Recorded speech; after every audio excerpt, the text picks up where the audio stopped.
is happening.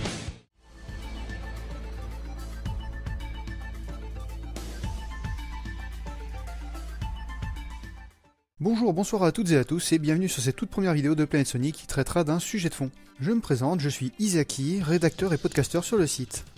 Alors avant de commencer, je tiens à apporter une petite précision. Le but de cette vidéo est d'apporter une réflexion sur un sujet précis. On est là pour discuter et tout ce que je dirai n'est clairement que mon avis et non le porte-étendard d'une quelconque vérité. Du coup, si vous souhaitez me répondre, faites donc, mais écoutez-moi jusqu'au bout, ça peut valoir le coup.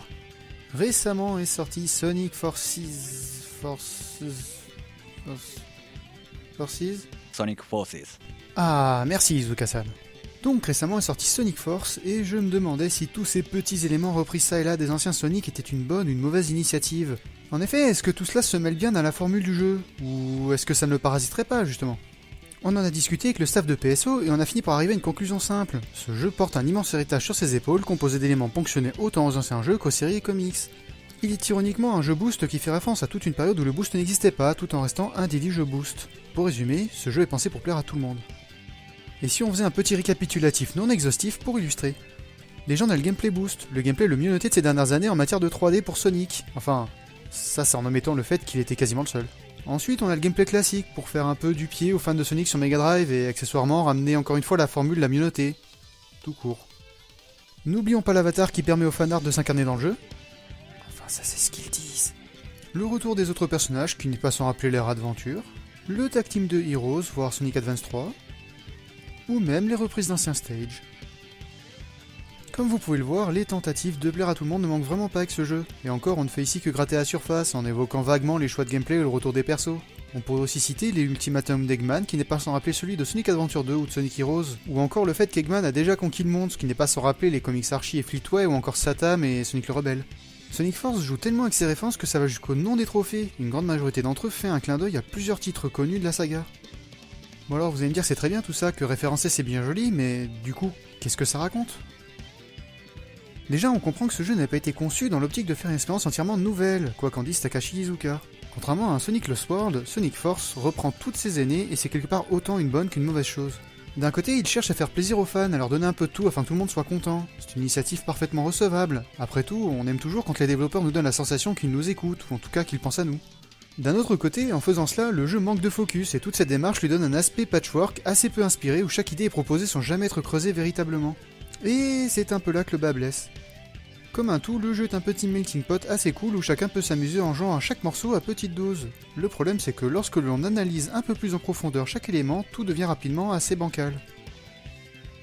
Bon alors comme on le disait tout à l'heure, on a le gameplay boost de Modern Sonic. Je ne critiquerai pas ici le boost en lui-même, mais on va plutôt le comparer à ses anciennes apparitions. Il est clair que la Sonic Team n'a pas véritablement compris l'intérêt de la chose, je dirais même qu'elle n'a pas compris sa propre création.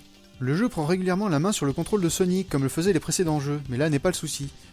Le souci il est justement dans le fait qu'on ne peut pas booster durant ces phases de non-jeu. Le joueur, privé de ce qui fait autrefois son unique interaction avec Sonic durant ces phases, devient purement et simplement spectateur, parfois durant de longues secondes. Le lien avec le jeu et le rythme sont brisés, et la sensation de contrôle déjà relativement faible se retrouve encore une fois amoindrie. Ceci sans compter sur le fait que les Wisp nous offrent une jauge de boost immense en une seule capsule, mais du coup complètement inutile.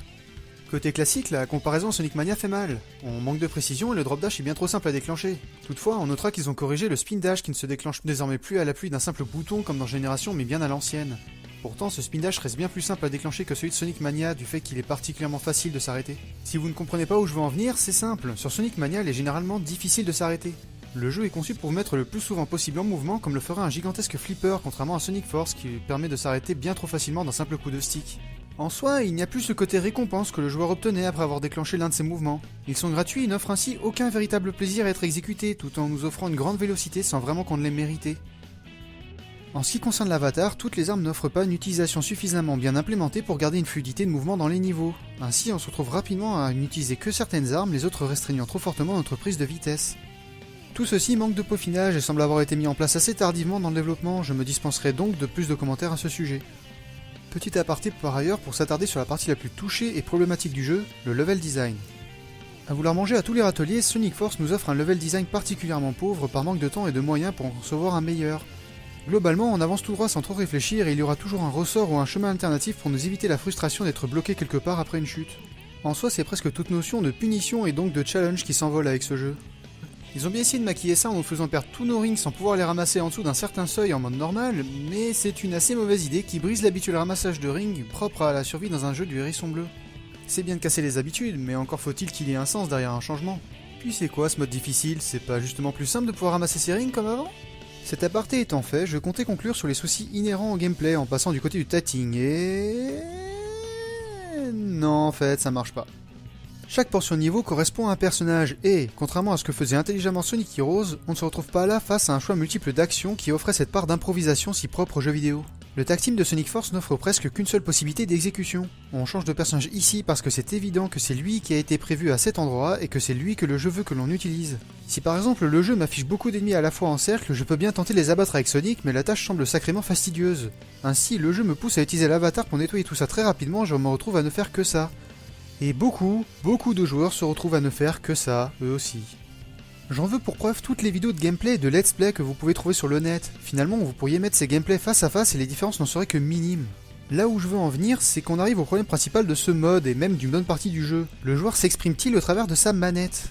Un vidéaste français, Pseudoless, parle justement de ce sujet d'implication durant sa review de The Order 1886 que je vous invite vivement à visionner pour sa justesse d'écriture à ce sujet et aussi pour faire le lien avec cette vidéo.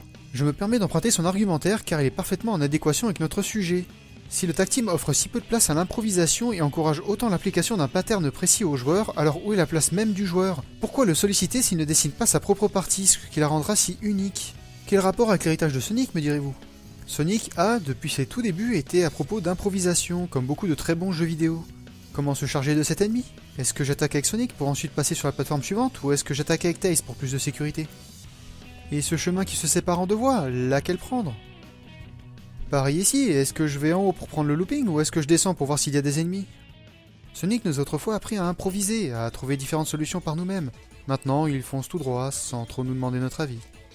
C'est bien dommage. Du coup, je rappelle maintenant la problématique de début de vidéo. Est-ce que l'héritage de Sonic peut s'implémenter dans la formule du jeu? Comme vous vous en doutez, je pense personnellement que non. Le problème est clairement le boost. Ce type de gameplay ne peut pas porter sur ses fragiles épaules tout l'héritage de la licence. Il montre trop rapidement ses limites et empêche de correctement implémenter d'anciennes mécaniques qui ne lui correspondent pas. Et du coup, doit-on le supprimer? Je ne pense pas non plus. Comme je l'ai expliqué un peu plus tôt, le boost permet de rendre jouables toutes ces zones de non-jeu, ces moments où Sonic court dans une ligne droite monotone ou encore quand il exécute des figures incroyables mais non implémentables à un gameplay manette. La question n'est pas de supprimer le boost mais de limiter son utilisation, de la rendre exceptionnelle. Elle ne devrait pas être le gameplay de Sonic mais une composante de ce gameplay, laissant ainsi place à un autre cœur de gameplay plus ouvert et adapté à accueillir les autres comme composantes. Lequel? À vous de l'imaginer. Bien, j'espère que ça vous aura plu. Je tiens quand même à remercier Kaznuz et Diloedia, sans eux j'aurais certainement pas pu faire tout ça. J'ai aussi eu pas mal d'aide de la part de Yashiro, donc merci à vous trois. Je tiens aussi à rappeler que l'Iran a apporté un projet bien sympathique de vidéos sur Sonic X récemment, qui sont disponibles sur la chaîne, donc n'hésitez pas à aller checker ça. Et nous faisons aussi des podcasts pour ceux qui seraient pas au courant. Voilà, j'espère avoir apporté quelque chose de nouveau, ou au moins de pertinent, autour des débats de Sonic Force, et j'espère qu'on se reverra bientôt pour une prochaine vidéo. D'ici là, à la prochaine et portez-vous bien.